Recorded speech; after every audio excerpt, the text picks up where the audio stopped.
Vous avez pu avoir une mini-conversation. Est-ce qu'il serait possible de réduire la tension en Catalogne? Comment? Yo creo que van de la mano y efectivamente creo que Possible et comment? Oui, je crois que cela va ensemble et c'est lié au dialogue.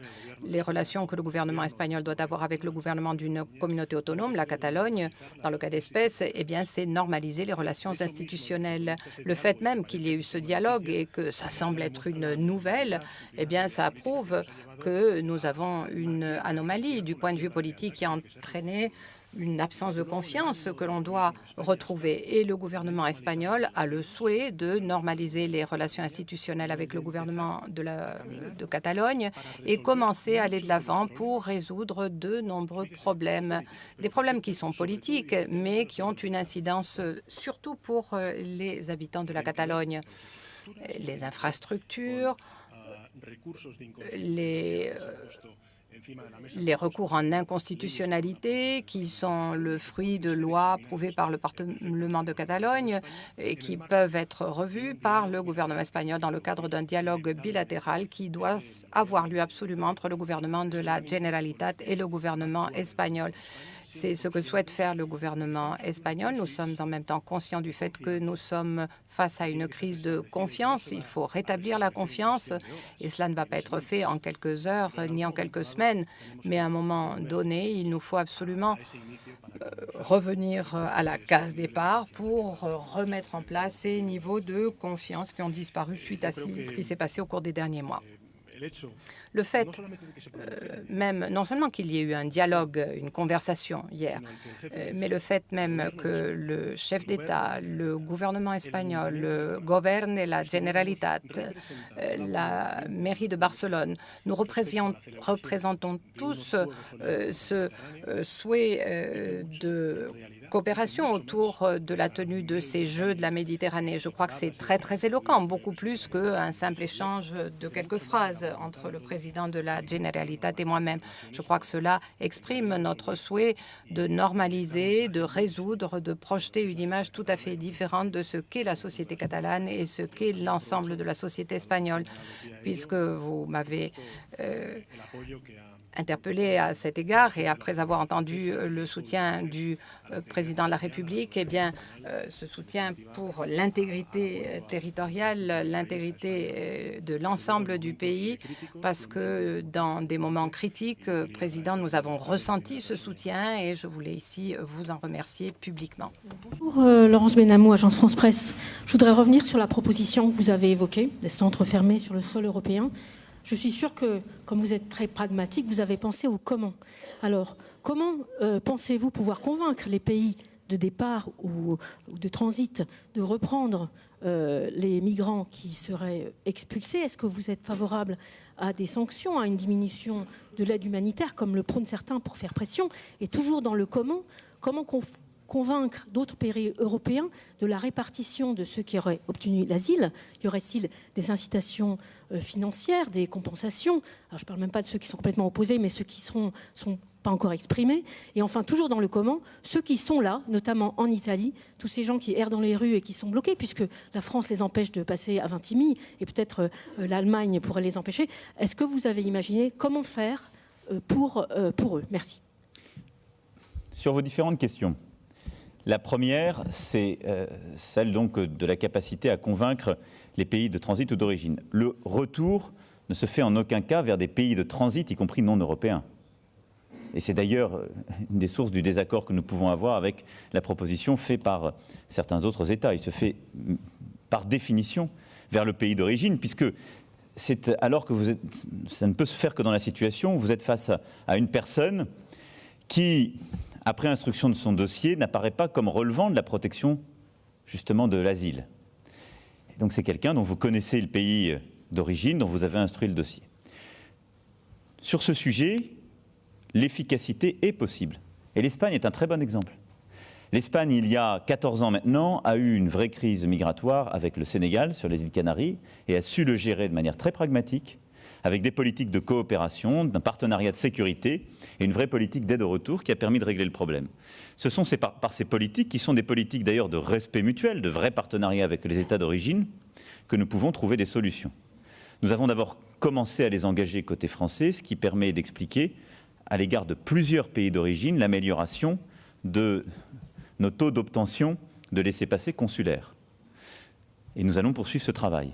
Mais ce travail sera d'autant plus efficace s'il est mené au niveau européen, ou en tout cas à plusieurs États membres ensemble. Il appartient d'en discuter les modalités, et nous n'allons pas ici discuter de quelque chose qui n'a pas encore été, de manière plus large, débattu. Ce sera le cas demain et en fin de semaine. Mais il est évident qu'il y a des solutions d'incitation, et avec les pays complètement non coopératifs, des solutions qui pourraient nous amener à voir en effet nos relations. Mais je pense que sur ce sujet-là, il faut beaucoup de pragmatisme. C'est possible, des exemples l'ont montré, et nous le ferons d'autant mieux que nous le faisons à plusieurs pays européens. Mais je veux être très clair, c'est une politique de retour vers le pays d'origine, et c'est normal. Et c'est normal. Et on ne peut d'ailleurs être à la hauteur de ce que nous devons à chacun en termes de protection d'asile que si nous avons une politique qui est efficace en matière de retour de ceux qui n'y ont pas droit. C'est la philosophie que le gouvernement d'Édouard Philippe, pour ce qui est du cas français, tient depuis le début.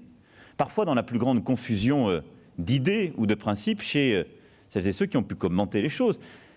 Une personne qui arrive sur le territoire français est accueillie de manière inconditionnelle, mais elle n'est pas dans une situation indifférenciée. Et il est normal de regarder son dossier dès qu'elle arrive pour savoir si elle relève de l'asile ou pas.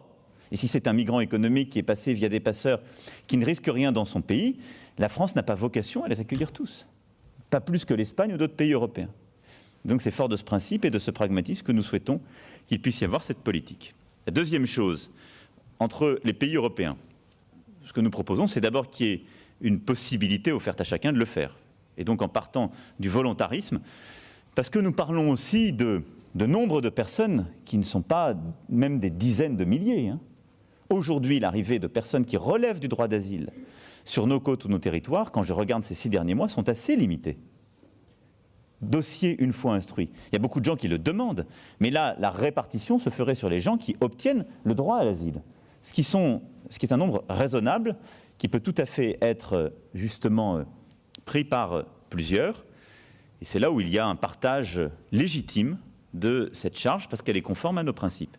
J'ai d'ailleurs moi-même proposé, il y a quelques semaines au Parlement européen, que nous mettions en place un système de financement, une bourse qui permette aux collectivités territoriales qui le souhaiteraient, parce qu'on peut se trouver dans un pays où le gouvernement, lui, ne souhaite pas, mais une ville peut souhaiter accueillir 10, 20, 30 demandeurs d'asile.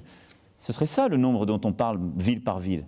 C'est cohérent, c'est comme ça qu'on arrive d'ailleurs à avoir une vraie politique d'intégration. Donc moi je souhaite qu'on ait la politique la plus volontaire, la plus ouverte possible. Ensuite, vous nous interrogez sur les systèmes, les mécanismes de sanctions qui existeraient en cas de non-solidarité. C'est un débat que nous aurons dans le cadre des perspectives financières. Je suis pour ma part favorable à ce qu'il y ait des mécanismes, en effet, qui prennent en compte cela.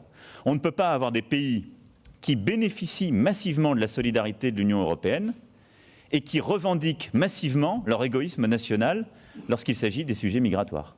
Et donc je suis pour ma part résolument favorable à ce qu'il y ait des conditions sur ce sujet qui soient mises au financement en particulier d'aides structurelles. Mais c'est un autre débat, il viendra en temps voulu au moment des perspectives financières. À court terme, c'est en tout cas, si on veut avoir un instrument efficace, quelque chose qui repose sur la mobilisation de chacun et qui, je le redis ici, correspondra à des situations très limitées. Mais ce que nous devons pouvoir garantir aux pays de premier accueil, c'est, à travers ces centres et cette organisation, premièrement, que les personnes qui ont vocation à rester sur le territoire européen, et qui sont très nombreuses, si je prends la situation de l'Italie l'année dernière, on parle d'environ 10% des personnes qui arrivent. On pourra vous donner le chiffre précis, mais c'est une infime minorité, que là, il y a un partage, et que, sur toutes celles qui n'ont pas vocation à rester, il y ait une politique européenne coordonnée qui permette un retour rapide et efficace. Enfin, vous m'interrogez sur les personnes qui errent dans les rues, qui n'ont pas de situation. Je n'utiliserai pas pour ma part ce terme. Il y a partout en Europe des personnes qui ont quitté leur pays dans des conditions terribles, qui ont parfois vécu le pire à travers l'Afrique ou à travers le Proche et Moyen-Orient et ou à travers la Méditerranée et qui se retrouvent sur nos sols. Ces personnes sont rentrées dans des procédures. Je considère que ce que nous leur devons, c'est d'instruire très rapidement les dossiers.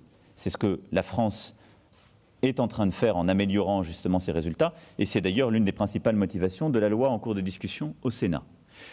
Mais ensuite, c'est que nous puissions, quand quelqu'un n'a pas obtenu l'asile, le reconduire le plus rapidement possible.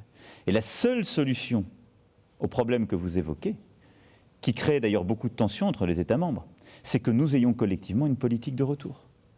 Et en effet, l'un des fardeaux aujourd'hui qui pèse sur l'Italie, ça n'est pas tant les arrivées premières venant de Libye, qui, comme je le disais, ont diminué de près de 80%.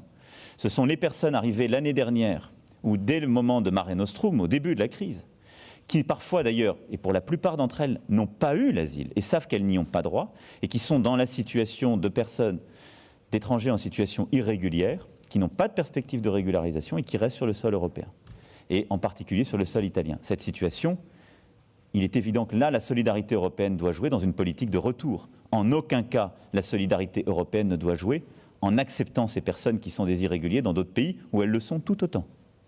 Donc il faut là aussi avoir des idées très claires et des principes très clairs. Et donc c'est là aussi que nous devons avoir une mobilisation européenne sur ces retours. Je ne sais pas, Pedro, si tu veux ajouter quelque chose. Non, je crois que está perfecto. Je crois que c'était très complet. Je ne sais pas s'il y a d'autres questions. Très bien. Mais je crois que c'était... Je comprends donc aux signes qui nous sont faits que c'est terminé. Merci encore au président Sanchez.